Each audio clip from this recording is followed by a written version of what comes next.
8 बहनों में से तीसरे नंबर की लड़की बड़ी बहू की हैसियत से ब्याह कर एक दूर दराज के इलाके में वाक़े अपनी ससुराल पहुंची। वहां दीगर अफराद के साथ उसके 2 देवर भी थे जो पढ़ाई और काम दोनों से फारिग थे और बाप की ढील और बड़े भाई की बाहर की कमाई पर ऐश करते थे। अब लड़की ने ससुराल वालों के दिल जीतने और उनकी नज़रों में अपना मुकाम बनाने के लिए अपनी जान लड़ा दी। अपने एक बुनियादी हक से महरूम होने के बावजूद शौहर परदेस में अपना खून पसीना एक कर रहा था और ये यहाँ ससुराल वालों के दिल में घर करने के लिए अपने दिन रात एक किए हुए थी। फिर उसकी ये कुर्बानियाँ रायगा नहीं गईं।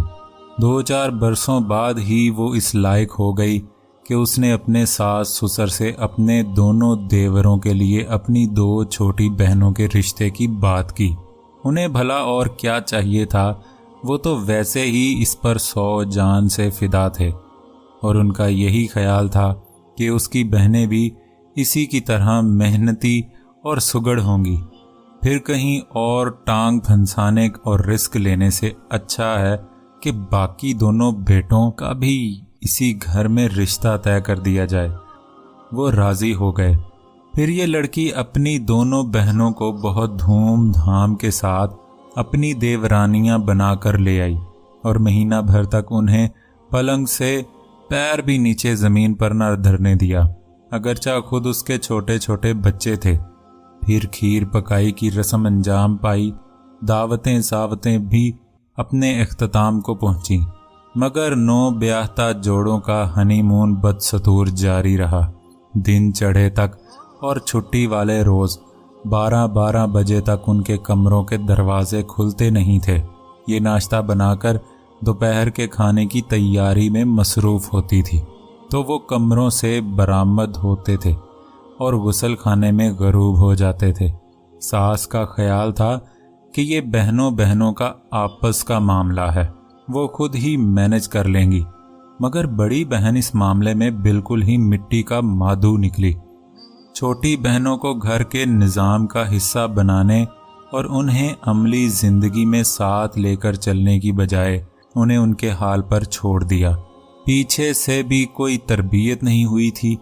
यहाँ बड़ी बहन उनकी इस्लाह करने की बजाय उनकी ढाल बन गई। बिल्कुल इसी तरह उसके दोनों देवर भी घर की जिम्मेदारियों में हिस्सा डालने और बड़े भाई का बोझ बांटने के मूड में नजर नहीं आते थे और ठाठ बाट उनके पूरे थे और बाप हस्बे मामूल इस सारी सूरत हाल से अनजान बना हुआ था। बड़ा बेटा और बहू जैसे कोई सौतेले थे और सारे फर्ज इन्हीं के थे। बाकी लोग सिर्फ मुफ्त की रोटियां और 4 पाई तोड़ने के लिए थे। हालात में एक अजीब अबतरी पैदा हो गई। ये लोग सुधरने का नाम ही नहीं ले रहे थे। लड़की सूरत हाल को अपने माँ बाप के इल्म में ले आई, जिनके तरगीब दिलाने और उकसाने पर उसने ससुराल में अपनी जान मारी की थी, अपनी 2 बहनों को वहां खपाने के लिए। फिर माँ बाप ने उन्हें खासी लान तान की तो बस मारे बांधे जैसे तैसे गुजारा होने लगा, मगर माहौल में खासा तनाव रहने लगा। फिर बड़ा भाई जो छोटे भाइयों की शादी के बाद वापस लौट गया था, छुट्टी पर घर आया तो उनके रंग ढंग देखकर दंग रह गया। वो अब बाल बच्चेदार हो चुके थे, कुछ काम काज से भी लग चुके थे, मगर घर की जिम्मेदारियों में उनका कोई किरदार नहीं था। बड़े भाई भाभी को कुर्बानी का बकरा बना रखा था। फिर माँ बाप की सरीह गफलत और खुद गर्जी ने भी उसे बहुत कुछ सोचने पर मजबूर कर दिया था।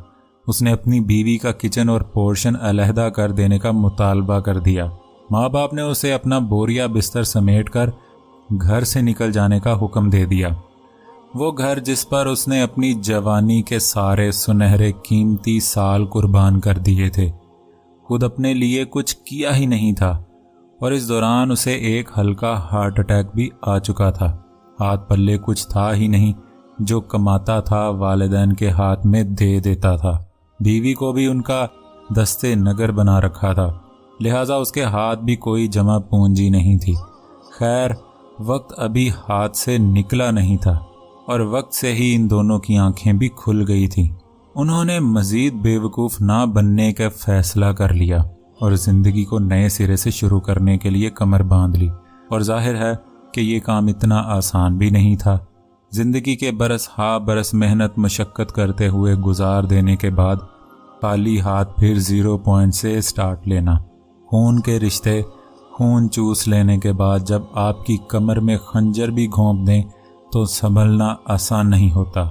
पाकिस्तान के मतवस्त और नीम मतवस्त तबके से ताल्लुक़ रखने वाले 90% घरानों की यही कहानी है कि जब कोई नौजवान, ज़्यादातर घर का बड़ा बेटा, अपने हालात को सुधारने के लिए दयारे गैर को सुधारता है तो इंसाफ और खुदा का खौफ इस बच्चे के साथ ही रुखसत हो जाता है।